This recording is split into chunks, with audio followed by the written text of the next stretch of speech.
Oi, eu sou Leandro e hoje eu vim falar de Blonde, um filme que está disponível na Netflix. Miss Monroe, it's time!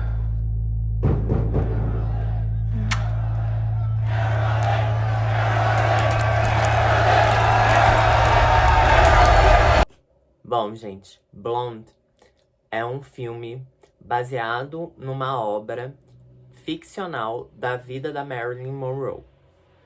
O que isso quer dizer? O filme é baseado em um livro escrito pela Joyce Carol Oates e nele ela reimagina a vida da Marilyn Monroe, que foi uma atriz muito famosa, né? Acho que uma das atrizes mais famosas de Hollywood, que teve uma vida muito sofrida, muito obscura, cercada por polêmicas, mas que também foi uma grande estrela do cinema.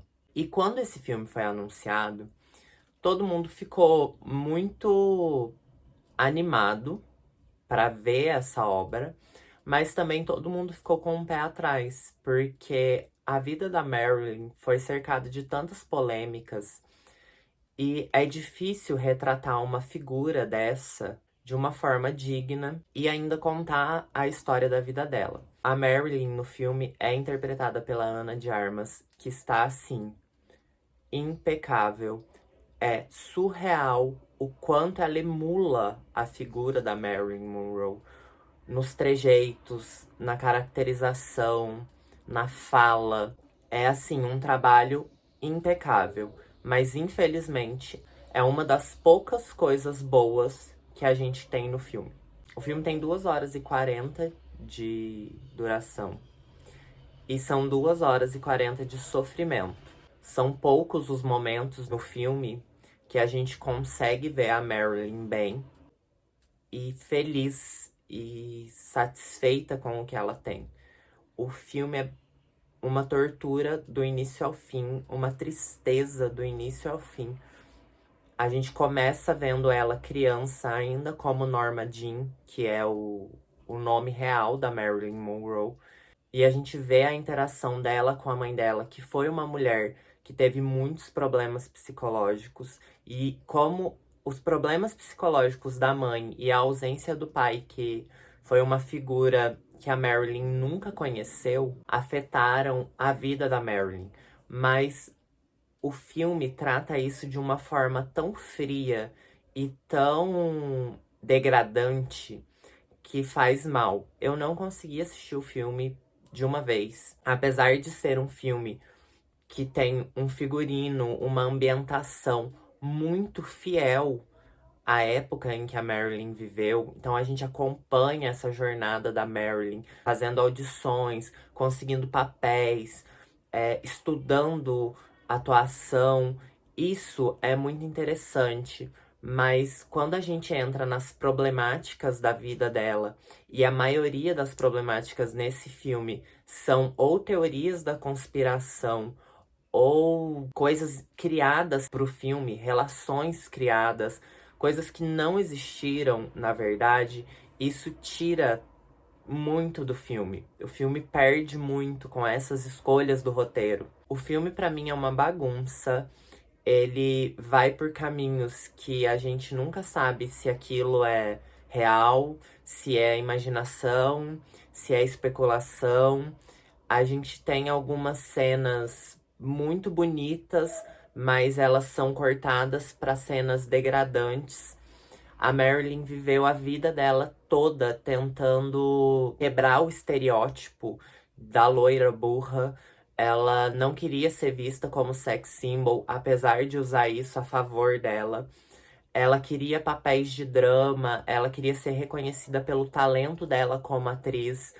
E o filme pega tudo isso e joga fora, reafirmando esses estereótipos, jogando assim uma sombra muito grande na imagem do que foi a Marilyn Monroe.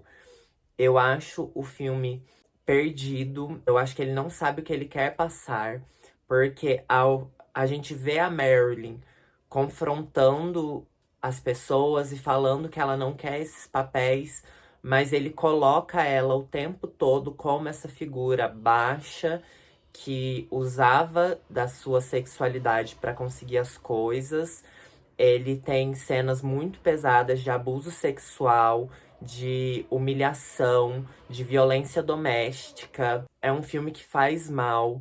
Eu também acho que uma escolha muito errada de ficar transicionando entre cenas preto e branco, cenas coloridas.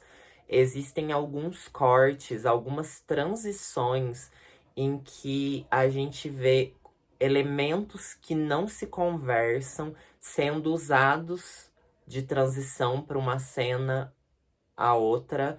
A gente tem uma cena que ela é filmada debaixo da cama e a Marilyn tá na beira e o lençol vira uma cachoeira.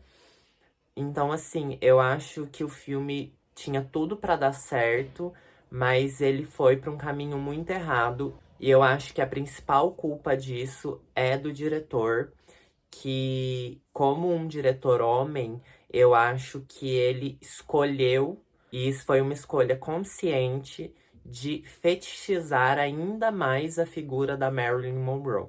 Eu acho que a Ana de Armas está entregue ao papel, ela está totalmente despida dela e vestida como a Marilyn Monroe, e em algumas vezes até não vestida, porque o filme também usa muito da nudez dela para contar uma história que também não leva a nada. Em algumas cenas ela está sem roupa a troco de nada. Para mim, o filme passa muito mais uma mensagem misógina e machista, além dessa fetichização do corpo da Marilyn Monroe e da degradação dela. Eu fiquei extremamente decepcionado com o filme. Eu acho que ele foi para um caminho totalmente errado do que eu imaginava. Eu acho esse filme um desserviço à imagem da Marilyn Monroe e a qualquer mulher, porque ele não é uma crítica, isso não fica claro, que ele está criticando como ela era vista. Na verdade, ele está usando dos elementos que jogaram nela para simplesmente fazer ela sofrer de novo. E eu vi uma entrevista da Ana de Armas falando que ela foi assombrada pelo espírito da Marilyn Monroe. E olha, sinceramente, eu acho que a Marilyn Monroe devia ter assombrado mais. Pois é assim, um desserviço. O filme também tenta criar uma dualidade, né? Uma bipolaridade entre a figura da Marilyn e a Norma Jean. Então existe esse conflito dela não saber a linha tênue entre a Norma Jean e a Marilyn Monroe, mas para mim existem cenas que foram assim, caricatas. Eu fiquei pensando todo o tempo que eles estavam tentando emular alguma coisa, essa dualidade do Coringa. Eu ri, porque assim, é ridículo, não faz sentido e há algo gratuito dentro do filme. Os diálogos são pífios, são assim, alguns diálogos não falam nada. Tem cenas longuíssimas sem diálogo e alguns diálogos também não refletem, não nos contam nada. São palavras jogadas. Como eu disse, é uma produção grandiosa. A gente consegue ser inserido naquela ambientação, mas acho que uma das melhores coisas do filme foi o vídeo que eles lançaram para promover o filme, que mostra a Ana de Armas virando a Marilyn Monroe. E assim, uma peruca belíssima. O resumo do filme é uma peruca belíssima. Dito tudo isso, pra mim o filme é uma nota 3. Eu não considero esse vídeo nem como uma recomendação, porque eu recomendo que vocês não vejam. O que é uma pena, porque eu acho que existem milhares de formas de se contar uma história, principalmente fazer uma homenagem de uma pessoa que viveu e uma figura que foi tão importante na história do cinema. Eu fico muito triste, pois eu não consegui tirar nada de bom desse filme. Foram quase 3 horas de um sofrimento interminável. A gente ainda tem toda a questão de a maioria das coisas que acontecem ali não são fatos, são ou coisas criadas para o filme ou especulações que aconteciam na mídia na época, o que é uma pena. Então, pra mim, foi bem difícil. É isso, eu espero muito que vocês tenham gostado desse vídeo. Se vocês assistiram o filme, deixem aqui nos comentários as suas opiniões, eu quero escutá-las. Me sigam em todas as minhas redes sociais, deixem o like, compartilhem esse vídeo com seus amigos que pretendem ver o filme ou que já assistiram. É isso, um beijo, até mais e tchau!